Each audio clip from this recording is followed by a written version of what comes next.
Hi, and welcome to Terry Talks Movies. This time around, I'm looking at openings of movies, the start of a film, which sets up the film in a great way and gives us a promise that sometimes the movie fulfills and sometimes it does not. So I've got 11 of them, that many and one more, to talk about and to recommend and to kind of analyse and see whether the rest of the film lives up to the promise made. So let's get started. Number one. Had to put this one as number one because it's one of my favourites. It's a metaphor for human life and human existence. From 1969, directed by Peter Collinson, it is The Italian Job, a beautiful red sports car travelling through the Italian Alps.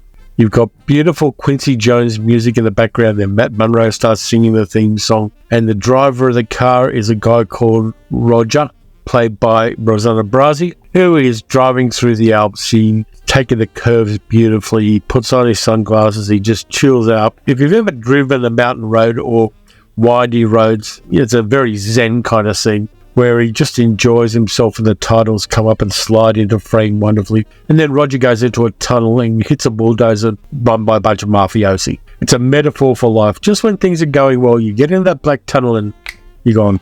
So I like this one a lot. It's stylish, it's sharp, the music is perfect, it misleads the audience in the best way, and it ends on a bang. And then, of course, you cut to Charlie Croker and Mr. Bridger in the prison, Michael Caine and Noel Coward. But that first scene sets up the plot because Roger is the man with the plan.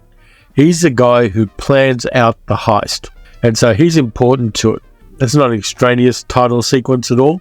It's very much the start of the engine of the plot. And it's got that kind of smooth, jet-set 1960s feel that I like a lot. It's wonderful. And there's nothing that I will have said against it. The second one I've got for you is a movie from 2002, which does not fulfill its promise at all. It's a supernatural horror film called Ghost Ship, which has one of the best horror movie initial sequences that you're going to find anywhere. And the rest of the movie is piss poor and ordinary. The title card comes up and it's in a beautiful pink font. It looks like the start of a Douglas Sirk melodrama from the 1950s. And the camera travels across the ocean to a beautiful 1950s Italian ocean liner called the Antonio Grazia. And there's a dance going on the deck of the ship. All the beautiful people on the cruise ship are there. There's a little girl who's dancing with the captain of the ship. There's a beautiful woman up on stage with the band singing Senza Fine, and it's got a very smooth and beautiful style. It's classy and elegant, and then everyone dies, really suddenly and really horribly, except for the little girl, played by Emily Browning, who later made a career in a number of other films. She was in Sucker Punch, she was in Sleeping Beauty, she was also in American Gods. But the rest of the movie is set many years later when people are investigating the ghost ship. It's got Gabriel Byrne Jr., Juliana Margulies, Carl Urban, but the rest of the film is kind of an ordinary supernatural thriller with a few jump scares, but nothing spectacular at all. But that initial sequence is something special. It's beautifully plotted, cut really well. It's got a nice stylish 1950s look about it, and I really like it for that reason. But that rest of the movie is really ordinary. Middle-aged Geek Girl and I saw this when it first came out on DVD, and we liked it right up until the point where Gabriel Byrne and the team appeared. It's had such promise, and then it just wasn't able to fulfill. I'm not going to say it's pissed it away. It wasn't able to fulfill whatever reason. And I think that's a shame because it built up a lot of goodwill with that title sequence and then just blew it away. And thanks to Travis Johnson for reminding me on Twitter about Ghost Ship and how groovy that sequence is. Number 3 is from 1961. It was directed by Robert Wise and Jerome Robb. It's West Side Story. The initial sequence of West Side Story before the cops turn up is marvelous. It has a beautiful lot of helicopter shots of New York City looking directly downwards over the buildings. You go from downtown where all the rich people live, and it slowly goes to the Upper West Side. And then you cut to ground level and you get introduced to the main antagonists, the Jets and the Sharks. It starts out with Riff, the head of the Sharks, played by Russ Tamblyn and his guys, walking through a schoolyard. You know they're not entirely bad guys because they walk around a bit of a chalk art that the little girl is drawing on the pavement. And they're kind of kings of their domain. They're cocky, they're young, dumb, and full of dancing skills. And there's a kind of dynamic energy about them. The dancing in this initial sequence is bold and it's masculine and it's unafraid and unashamed. But then they meet Bernardo, played by George Chakiris, and his gang, the Sharks. And the Sharks and the Jets circle around each other and do kind of microaggressions against each other. While in the meantime, you got this wonderful music played by Leonard Bernstein, building up and playing to the choreography and the cutting in a really fantastic way. They have a number of different angles used. There's kind of low angles looking up. There's high angles looking downwards. There's angles from the tops of buildings looking down on the playground, so you can see all of the antagonists and how they're moving around one of the locations, which is going to be important to the rest of the movie. The rest of the movie doesn't really disappoint. I'm not too in love with the Romeo and Juliet part of this, the love stuff between Tony, played by Richard Beymer, and Natalie Wood's Maria. That stuff I couldn't take or leave, but there's about 3 or 4 songs in this movie I like, and I like that dynamism. Location shooting with musicals is the secret sauce in a lot of cases, particularly in something like West Side Story.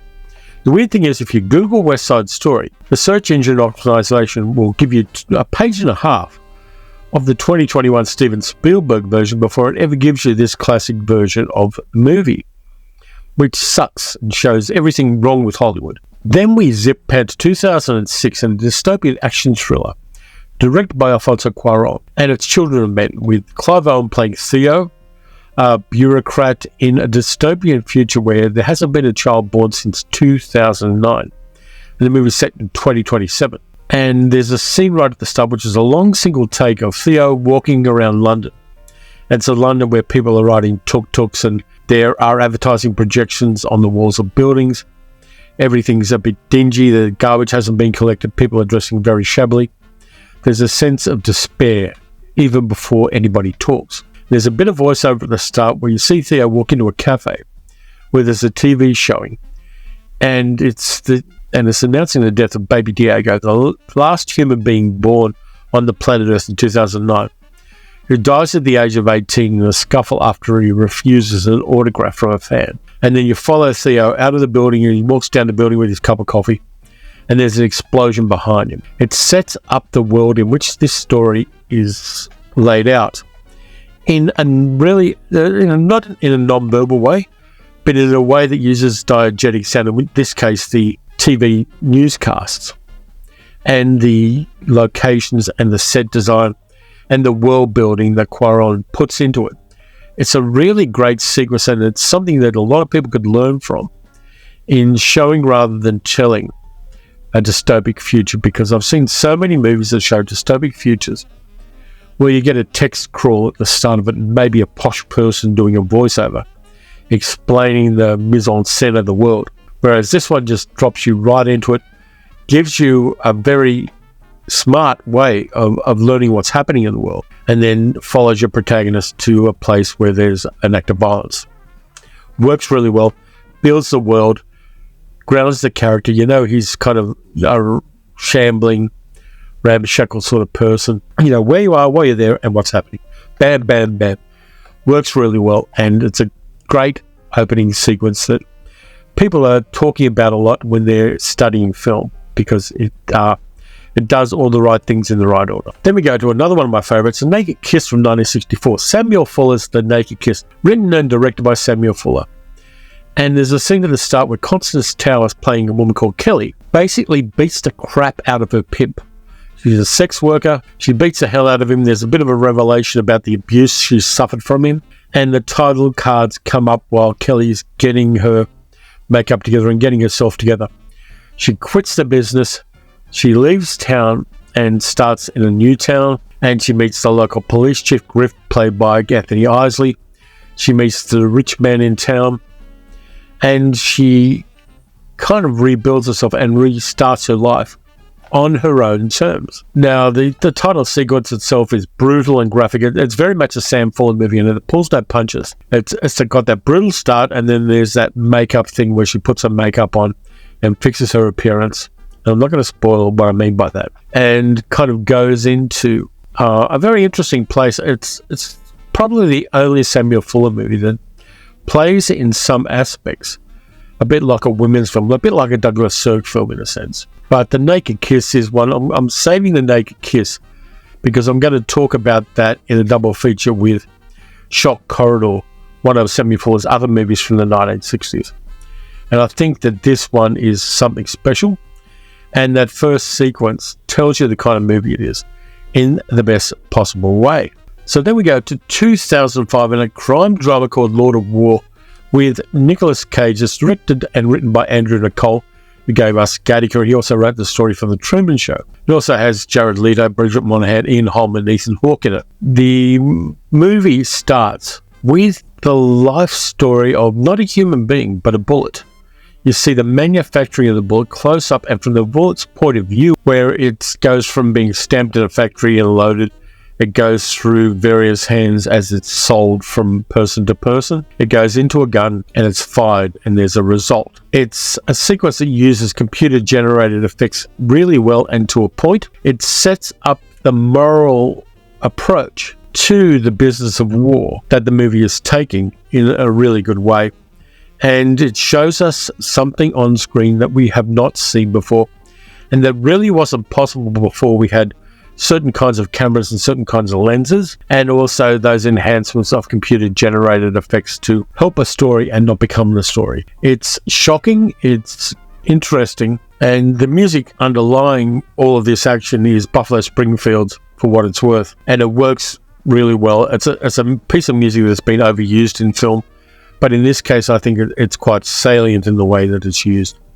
And I'm going to have to rewatch that film now that I've talked about the opening sequence. Don't remember too much about it, but I think that based on that, I'm going to have to put it near the top of the list. I love that kind of visual storytelling, and this one is one that shocked me when I first saw it, and rightly so. If you weren't shocked by watching the opening sequence of Lord of War the first time you saw it, then there's something deeply damaged in you. Next one's a classic film, Vertigo from 1958. I'm not talking about the title sequence with all the swirly saw bass titles. I'm talking about the rooftop chase where a policeman falls to his death, and Scotty, played by James Stewart, also suffers an accident. It's a nice piece of showing, not telling, and is Hitchcock doing something different.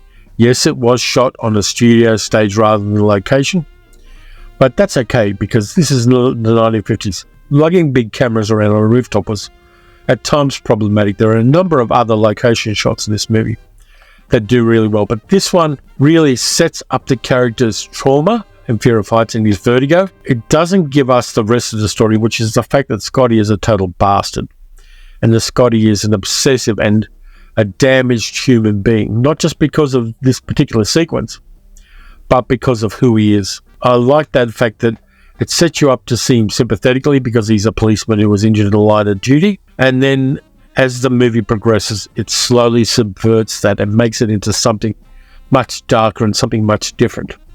So that sequence I like very much. There are a number of sequences in Hitchcock films that are bravura and are masterpieces of cinema, but this one I think is a nice piece of misdirection that misleads you about who the protagonist is. Next one I got is a fairly obvious one. 1971, directed by Gordon Parks, Shaft, with Richard Roundtree. That's title sequence with Isaac Hayes music and the Academy Award-winning score by Isaac Hayes for Shaft, where John Shaft walks out of the subway and walks to his offices in Times Square. While the music, you see street scenes, and then you see a high up with a telescopic lens shot of Richard Roundtree walking out of the subway. It cuts to a bunch of street scenes as he meets people in his neighborhood, and he talks to them, and kind of you get the vibe that he's in his element. He's a man who's of this place, he's a man of his community, and he's a man who stands out from the crowd. The editing cuts it really well to the music. Richard Roundtree's natural charisma comes out there, and particularly for 1971 audience, seeing a man of colour comfortable in the environment he's in and comfortable being a part of downtown New York City is something that was kind of rare at the time. It's not the first blaxploitation movie. Blaxploitation started in the 60s with things like Cotton Comes to Harlem and Sweetback's Badass Song and other films like that. This is the first big studio blaxploitation film, which isn't a criticism of it, but it's what the movie that came to the public's attention and brought the public's attention to this particular genre of cinema. I could talk endlessly about Shaft, but that initial sequence gives you who the man is. And yeah, the lyrics of Isaac Hayes' theme from Sharp tell you as well, but the visuals that Gordon Parks gives us backs up what Isaac Hayes' lyrics say about John Shaft. It builds the excitement, and the movie doesn't disappoint. It continues on with that level of energy all the way to the end. I couldn't do this list without talking about Touch of Evil. 1958, Orson Welles resurrecting his career just that little bit, doing a low-budget movie for producer Albert Zugsmith, starting with the bravura one shot of a close-up of a man turning a bomb's timer, putting the bomb into the boot of a convertible, pulling back. The people who own the convertible come back, get into it, start driving through a border town from Mexico back into the United States of America. The movie zooms out from that and then zooms down where you meet Miguel Vargas, played by Charlton Heston, and his wife Susie, played by Janet Leigh, while the car with the bomb in it passes them, and then they cross the border into the United States, talking to the border guards a bit, and then there's an explosion where the car blows up. Beautifully shot. Originally, the movie started with this particular sequence underneath the titles of the film, which blurs the wonderfulness of this single take shot. But more recent versions of the movie have the original beginning without the titles blurring it and obscuring the shot. And it's not the only good shot in the movie. There's a shot where Vargas and a few other people climb into an elevator. The elevator goes up a couple of levels and they get out of it again, which is a very hard scene to shoot in 1958, particularly with the cameras and the lights they needed for this. But Wells made it work. Touch of Evil is just wonderful in every way, and it starts from the very first second of film. And it's one of the best long-take shots in movie history. From the sublime to the ridiculous. In 1982, The Naked Gun, the title sequence from The Naked Gun, which has that wonderful Ira Newborn big band soundtrack on it, pastiching a lot of the title sequences from TV series of the late 1950s and early 1960s. Things like M Squad with Lee Marvin in it. And it's all that point of view shot from behind the light bubble on top of a cop car. And it takes that cop car to absurd places. The three movies each do that. And it becomes increasingly crazy the way they do it, where they take the cop car and it sets up that reality-breaking madness of the Naked Gun films, and gets the audience in the right state of mind to enjoy the visual gags, the verbal gags, the absurd seriousness with which Leslie Nielsen plays Frank Drebin. All of that is there, and all of that is just marvellous to watch. And that title sequence in each of the three films, after the first one, you look forward to the title sequence in the second and third, because of that insane, surreal craziness. Inevitably brings a smile to my face, and it's a lot of fun to revisit them and just kind of groove on that wonderful soundtrack, which is very underrated. The Ira Newborn theme to the Naked Gun movies is really underrated, and I think it deserves a lot more love and respect than it gets. Very last one I got from you is a movie that wasn't successful from 2017, Luc Besson's Valerian and the City of a Thousand Planets. It has that initial montage with David Bowie's Space Oddity playing under it, and which is a little bit of a cliche, but it works because the visuals work. It shows people first going into space. It shows the International Space Station and various nations coming together on the International Space Station, and the International Space Station growing and becoming larger over time. It has first contact. It has first contact with a number of different alien species. It has the International Space Station turning into a giant city that becomes so large it has to leave Earth's orbit and travel through the galaxy, picking up new species and picking up new allies as it travels through space. And it's a wonderful sequence. It's almost a parallel to the formation of the Federation in Star Trek, and the movie doesn't live up to that promise. That initial sequence is magic for any science fiction fan. The big letdown in this movie isn't the world building and the worlds that we see, because they're marvellous. It's Dane DeHaan and Cara Delevingne don't have any chemistry or any riz as the protagonists. The dialogue doesn't sizzle, and their kind of antagonism and their tsundere vibe with each other just doesn't work. It lowers the energy of the movie every time they are together and they talk to each other. But that first sequence is fun science fiction of its own. And again, it's one of those movies that disappoints after the first sequence, but only because of the miscasting of the two leads. Big shame. I like the movie apart from that, and I think it's a lot of fun to watch. but that first sequence is a brave and bold move, and it's done very, very well. The CG of the aliens is good. Again, it's showing rather than telling. So that's it for this time around. Thanks a lot for watching. If you enjoyed the video, please like, subscribe, and leave a comment. Let me know your fun opening sequences in movies. There are any number of other ones. I had a list about 3 times this long, and I had to cut it down for time reasons. You can also support the channel by donating at patreon.com/cherrydogsmovies. Going to be back very soon with Science Fiction Saturday, and I've got a nice double feature for you there. We're going to do more Hidden Gems of Cinema A to Z on the end of the weekend video, and next week, who knows what's going to happen. So until then, watch some good movies, watch some bad movies. Watch some movies that have killer opening sequences and then really deliver on the promise those sequences make. And I'll catch you next time.